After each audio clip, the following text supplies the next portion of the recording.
I've also got a crash course in publicity. I've answered the phone and they've said, is Laura's manager there? And I've said, yeah.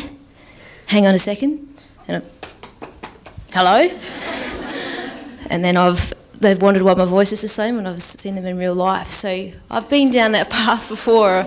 I've been on the phone and pretending I was a publicist. I've answered the phone with an accent and then forgotten which person I was speaking to. And then I didn't know you were from Scotland, neither did I. But so trying to appear bigger and more professional when, when it's hard and you're struggling. And I have CDs under my bed that I found some in the esky. They're everywhere. They're coming out of the house. So I do understand what it's like, but you do have to get to that transition stage first. I guess from there, once you've been searching for the tools in the shed, you kind of hit a few roadblocks, and some of the challenges that I've had many. I guess one of them would be location in Adelaide. I love Adelaide. I'm not planning on moving. I live on the coast at a place called Moana, if anyone knows where that is. I live down south in the old survey there. I love it. I can't read maps, so I'm not going to go move to Sydney. I've got no patience for the road or anything like that. But competing with Melbourne and Sydney is really difficult when we come from in the entertainment industry. It's quite a small bracket. They don't know where I live, they don't know who I am, but sometimes that's an advantage as well. And I like the fact that I can come back home and no one knows who I am. And I love that about Adelaide too, so that's a challenge in a totally different scale with location. The other thing is time management. You physically can't do everything. It's impossible. You can't do everything yourself. I met Alice through my music. She has my music on her website, and we became good friends, and we've had many breakdown moments where we've like stuff it, we're going to the bakery and we're going to eat Freddo Frogs all day, and sometimes you just need to take that step back and just and reassess yourself, because you can't do everything. You also find that because you're trying to do everything, your loved ones obviously suffer, and it is hard to drop the business and come home and not talk about it too. It's even harder for music when you're still singing in the shower. Oops, sorry, I'm pressing buttons on the computer. The other thing would be is wearing two hats. So because I'm not formally, or wasn't formally represented by anyone, first I'm talking logistics and budgets, and then I'm the performer. So all of a sudden I have to forget about all the business aspects and entertain people, and that was really, really hard too. Being a girl in the entertainment industry can be challenging. I have fond memories of touring through New South Wales, and I went into a pub, and at the bar there was about 8 guys with wife beaters and stubbies, and they were drinking beer and the footy was on, and it was a really renowned entertainment place. It's one of the best blues kind of pubs there is.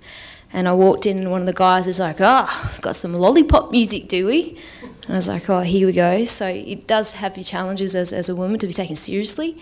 By the end of the night, they're all in tears and they're buying me drinks. So they're just big softies in the inside. So I think you do have to grow a pair of balls, if you want to survive. And at the end of the day, just toughen up. And just keep doing what you're doing, because no one else is going to do it for you. I think some of the things you learn from these roadblocks is what you're not good at, and then it comes a time where you have to start delegating things that you're not good at, like reading maps, bass player, you can read that now. I can't read, I'm really bad at remembering dates and details, so it comes to a point where you have to start delegating what you're not good at.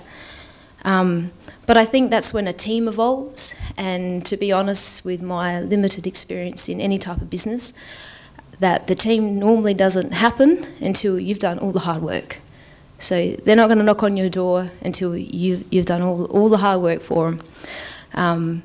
But what a team does do, and having said that, it's important about finding the right people on the wavelength and making sure the engine is working together moving forward. Is they bring experience into the equation, and you can obviously learn and get feedback from them. So what was one brain now turns into 3, and they bring something totally different to the table, so it's important to have a really good team. And from a good team, you can have a good plan. And I think any good business or service, or no matter what it is, really has a good plan. And plan. And it's also, if something will go wrong, it will. So you just have to have systems in place that give you that plan.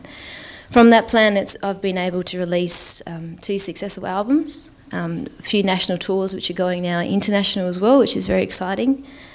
I think it's really important to match your income with your outcome, so finding innovative ways to stay on top.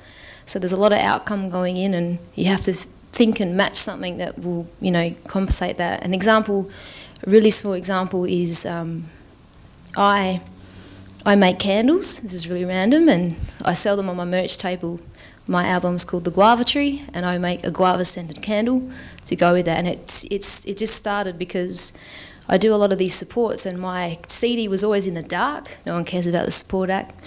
You're in the dodgy corner, in the smoky corner. And I thought, how can I bring people over to my corner? Because there's no light on my CD, so I decided I'm going to make a candle. Plus I like candles, and I've got a bit of a crash course on aromatherapy now too. But that started to engage the senses, and now we're selling more candles and CDs, and which is weird, but it's about thinking innovative. You've got to be on your toes, and those candles are really good too when you're in the tour bus and there's 4 boys. You just sit there and you're in a little safe zone with your guava-scented candle. It's also hard with the entertainment world or music to match with the digital world that's going on. There's a whole other generation out there, like even the below, younger generation are on Facebook. It's mind-blowing. You really have to start connecting to these younger people, and it's something that I'm constantly learning how to do. For example, CD sales are 30% in Australia, and in America they pretty much don't exist now. So it's really important to try and think of innovative ways to engage with your audience. And also identifying who your market is. I call my market 2 things. One is the skinny black jeans, which is the younger, I'm going to a festival kind of crowd. And the other one is cup of tea, wine and dine. So it's really important about engaging what those markets are and trying to address what they actually want from you as a brand or a service or a dress or whatever they want, and it's hard. It's challenging because it's constantly changing. But the only way you can do that is to try, and by all means, you do learn from your mistakes. I think from coming from a good plan, you also have a sense of worth. It's hard sometimes when you're starting out as a business to put a sense of worth on your product or your service. Music, in particular, is foreseen as very romantic and. We won't pay you. We'll give you a beer and some fairy bread. You'll be fine. But I have bills too, and I have to eat. I'm just like you. So I think having a sense of worth and what your product's worth is really, really important. But by all means, giving as well is really important. But you also have to have a good balance. I'm a Libra. I don't know if anyone's a Libra out there, but apparently we need balance, and I think it's pretty true. So it's just pretty important to plan. So I guess in summary, I won't rattle on for too much longer. There is a saying that sticks in my mind. I don't know who said it. It was at a music conference, and I too have been in a situation like this, and they said it all starts with good music. And when I get extremely overwhelmed with everything else, I go back to this. It all starts with good music. So it doesn't have to be music.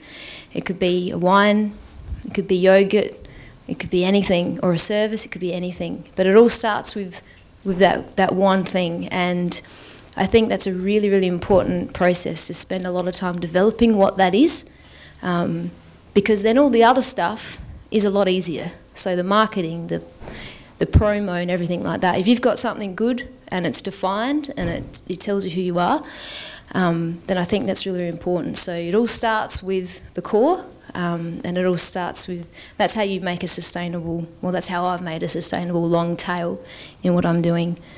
The next thing is passion, because I think passionate people are contagious, and you tend to want to work with them. And I think that mix with it all starts with that, plus the passion is a really, really good combo.